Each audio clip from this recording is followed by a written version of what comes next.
warahmatullahi wabarakatuh. Perkenalkan kami dari tim 1 Fitofarmaka dari kelas D dengan anggota yang pertama Lutfiana Mainur Rohma dengan NIM akhir 174 dan Nadia Nurhaliza dengan NIM akhir 165 dengan saya sendiri Meliana Febriani dengan NIM akhir 162, Adinda Sakira dengan NIM akhir 182 dan Nadia Zulfa dengan NIM akhir 166.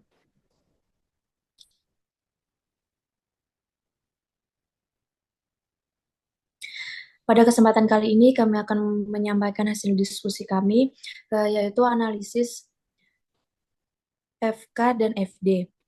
Sebuah perusahaan farmasi dengan mengembangkan obat antiinflamasi baru setelah dilakukan uji farmakokinetik, obat menunjukkan Cmax yang tinggi dalam 30 menit pertama, tetapi efek antiinflamasi baru terlihat setelah 2 jam. Studi farmakodinamik menunjukkan bahwa efek maksimal atau Emax tercapai pada konsentrasi yang lebih rendah daripada yang ditunjukkan oleh Cmax.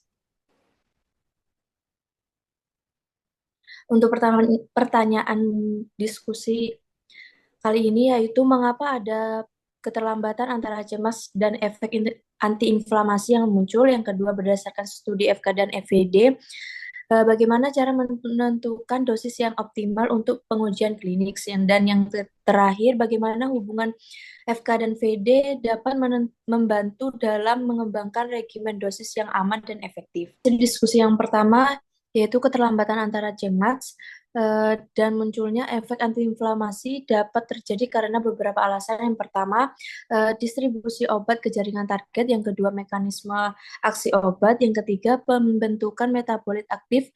Dan yang terakhir, akumulasi di situs target. Jadi, pemahaman tentang keterlambatan ini sangat penting dalam pengembangan obat karena membantu peneliti dan dokter dalam menentukan regimen dosis yang optimal. Mereka perlu mempertimbangkan tidak hanya kapan obat mencapai konsentrasi puncak saja dalam darah, tetapi juga kapan efek terapeutik sebenarnya mulai muncul. Jadi, ini dapat mempengaruhi keputusan akhir tentang frekuensi pemberian dosis dan waktu pemberian yang optimal untuk mencapai efek antiinflamasi yang diinginkan. Hasil diskusi yang kedua, yaitu berdasarkan studi farmakokinetik dan farmakodinamik, penentuan dosis optimal untuk pengujian klinis melibatkan analisis komprehensif dari data yang diperoleh selama uji klinis.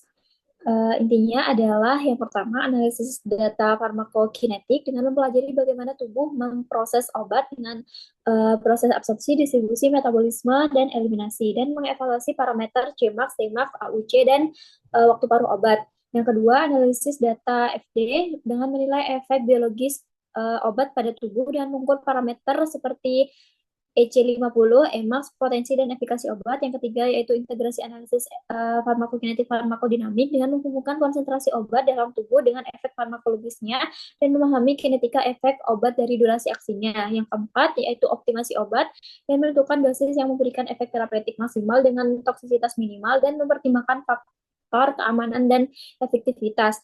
Yang kelima yaitu ekstrapolasi ke manusia dengan menggunakan data klinis untuk memprediksi perilaku obat pada manusia dan menyesuaikan dosis berdasarkan perbedaan fisiologis antara hewan uji dan manusia. Kemudian tujuan akhirnya adalah menemukan kisaran dosis yang aman dan efektif untuk memulai uji klinis pada manusia, memaksimalkan potensi keberhasilan terapi sambil meminimalkan risiko efek samping.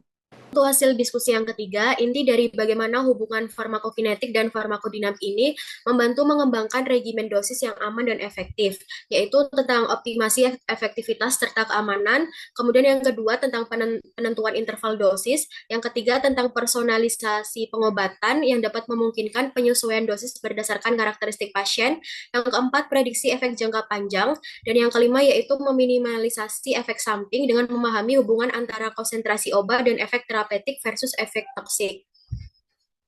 Selanjutnya, pada intinya adalah hubungan farmakokinetik dan farmakodinamik memberikan landasan ilmiah untuk mengoptimalkan regimen dosis, memastikan obat diberikan dalam jumlah yang cukup untuk efektif, namun tidak berlebihan hingga menyebabkan toksisitas. Baik, sekian presentasi dari kelompok kami. Kurang lebihnya mohon maaf. Wassalamualaikum warahmatullahi wabarakatuh.